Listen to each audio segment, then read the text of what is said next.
এখনো সিটিং আর লোকাল সার্ভিসের প্যাচে নগরবাসী। রাজধানীতে গেটলক সার্ভিস বন্ধ হওয়া না হওয়া নিয়ে উদ্বিগ্ন যাত্রীরা।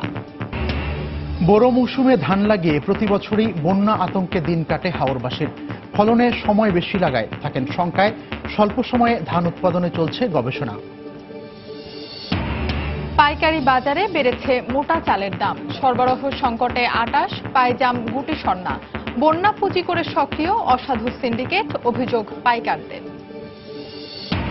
চিকিৎসা সেবায় দেশে দক্ষ নার্স প্রয়োজনের চেয়ে কম।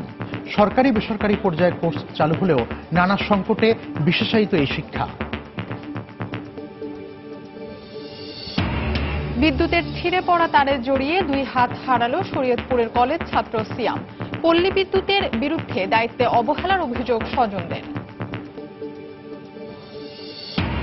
এবং বাংলাদেশ বিমানে লন্ডন থেকে সরাসরি সিলেট রুটে অতিরিক্ত ভাড়া আদায়ের অভিযোগ। জুলাই থেকে নতুন ভাড়া নির্ধারণের আশ্বাস কর্তৃপক্ষের।